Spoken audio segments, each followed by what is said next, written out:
विरोधियों को बताना चाहता हूं, मान्यवर, उर्दू में भी एक रामायण लिखी गई, चकबस्त रामायण, और उसमें इसी मूल्य को अप्रिशिएट किया गया है कि जब भगवान राम राजा दशरथ से अनुमति लेकर जाते हैं तो उर्दू के प्रसिद्ध शायर चकबस्त ने, और वो लखनऊ के रहने वाले थे, उन्होंने लिखा है, रुखसत हुए वो बाप से लेकर खुदा का नाम, रुखसत हुए वो बाप से लेकर खुदा का नाम, और राहे वफा की मंजिलें अव्वल हुई तमाम। यानी उनको तो दिखा कि राहे वफा की कौन सी मंजिलें हैं जो अव्वल हो रही हैं। मगर क्या बताऊं महोदय, एक फैक्ट बताना चाहता हूं, 22-23 दिसंबर 1949 की रात को जब श्री राम लला प्रकट हुए तो सबसे पहले वो रोशनी किसने देखी थी? वो यूपी गवर्नमेंट का एक सिपाही था जिसका नाम था अब्दुल बरकत।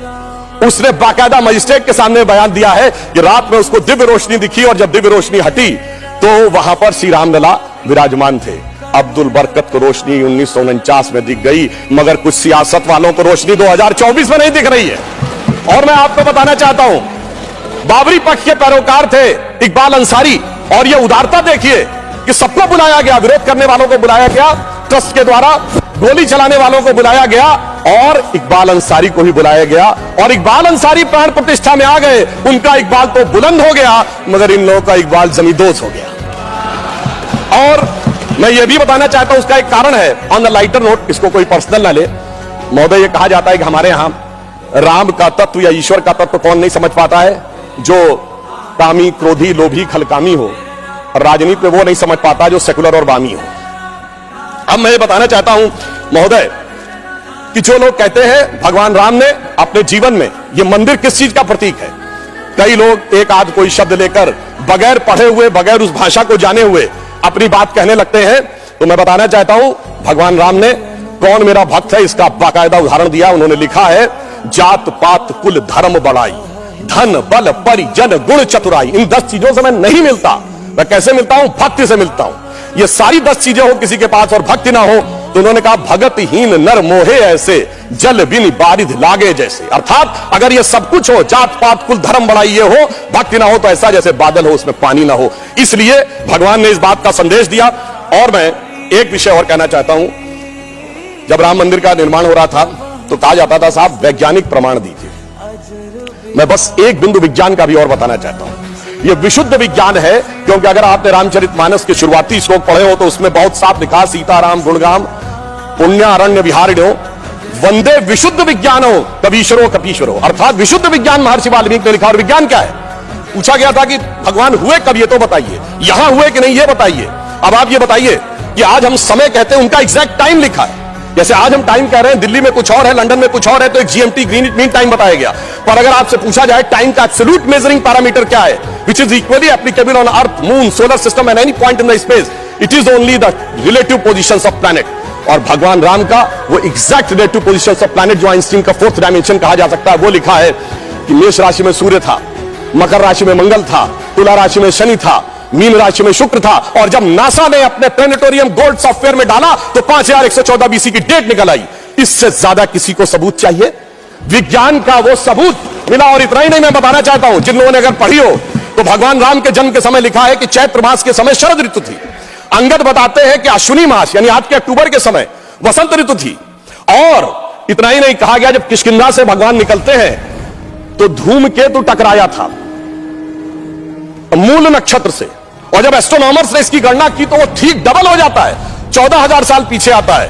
इसका मतलब प्रमाण देखने हैं तो प्रमाण जमीन के नीचे से भी निकले, शाही फरमानों से भी निकले और आसमान से भी निकले। समस्त मर्यादाओं को पूर्ण करते हुए हमारे ये इस विषय के ऊपर आए। और मैं एक बात और कह दूं, कभी कहा जाता था महर्षि वाल्मीकि ने तो रामायण भगवान राम के पैदा होने से पहले लिख दी थी, और कहा जाता है भविष्य में जाके लिख दी। कहा जाता है गप है, बकवास है, कैसे हो सकता है? महाभारत कहा जाता है वेद व्यास ने भूतकाल में जाके लिखी, वैशंपायन के समय। अरे ऐसा कैसे हो सकता है? मैं पूछना चाहता हूं, 1916 में आइंस्टीन की थ्योरी ऑफ रिलेटिविटी देने के बाद अब time travel forward, time travel backward बकवास है क्या?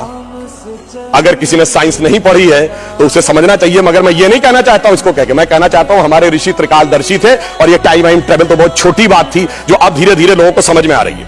और मैं एक विषय और कहना चाहता हूं, हम सब ने भगवान राम के मंदिर तो देखा, वहां पर दूसरा सबसे बड़ा मंदिर कौन सा? हनुमानगढ़ी का। आपने हनुमान जी के सैकड़ों हजारों मंदिर देखे होंगे इस देश में, लवकुश का मंदिर देखा है कभी? नहीं।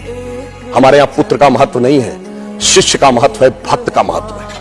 हमारे यहां बायोलॉजिकल सक्सेशन का महत्व नहीं है, स्पिरिचुअल सक्सेशन का महत्व है। इसीलिए द्रोणाचार्य के बेटे का स्थान ऊंचा नहीं है, शिष्य का स्थान ऊंचा है। इसीलिए हम हर जगह गुरु शिष्य परंपरा की बात करते हैं, पिता पुत्र परंपरा नहीं होती। भगवान राम का चरित्र इस बात का उदाहरण देता है कि हर जगह आपको हनुमान जी के मंदिर मिलेंगे, वो भी राम से ज्यादा मिलेंगे।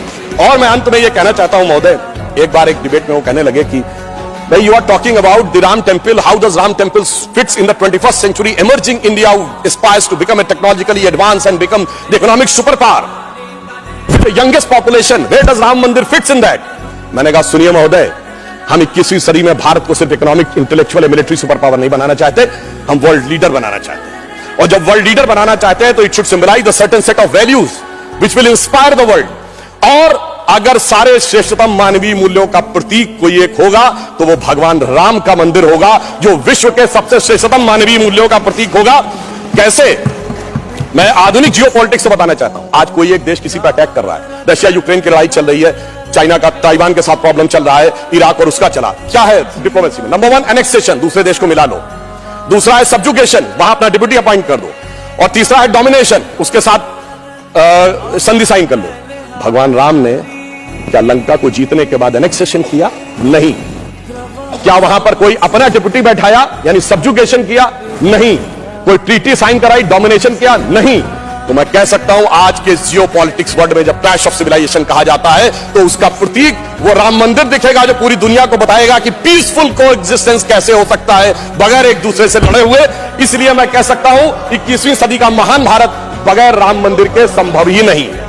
और अंत में मैं सिर्फ ये कहना चाहता हूं, ये एक नया इतिहास बना है और ये हमारी सरकार और माननीय प्रधानमंत्री जी की उस दृढ़ इच्छा शक्ति का प्रतीक है जिसके लिए कहा जाता था अरे 370 कभी हटेगी नहीं, राम मंदिर कभी बन ही नहीं सकता। मगर ये वो लोग कहते हैं जो फूलों के हार पहनते हैं। हमारे प्रधानमंत्री जी अंगारों के हार पहनते हैं और जो अंगारों के हार पहनते हैं वो इतिहास को बदलने में निश्चित रूप से सफल होते हैं। इसलिए मैं अंत में यह कहना चाहता हूं, अपनी सरकार को बधाई देते हुए, श्री राम जन्मभूमि न्यास ट्रस्ट, हमने बहुत साफ कहा था हम मंदिर नहीं बनवा रहे, मंदिर न्यास बनवा रहा, हम सिर्फ मार्ग प्रशस्त कर रहे हैं। दूसरों ने कहा था कि हम वो बनवा रहे हैं, तो हम सिर्फ उनके लिए कहना चाहते हैं प्रधानमंत्री जी की तरफ से कि अंगार हार उनका जिनकी सुनहाक समय रुक जाता है, अंगार हार उनका जिनकी सुनहाक समय रुक जाता है, आदेश इधर कर देते हैं, इतिहास उधर मुड़ जाता है। धन्यवाद।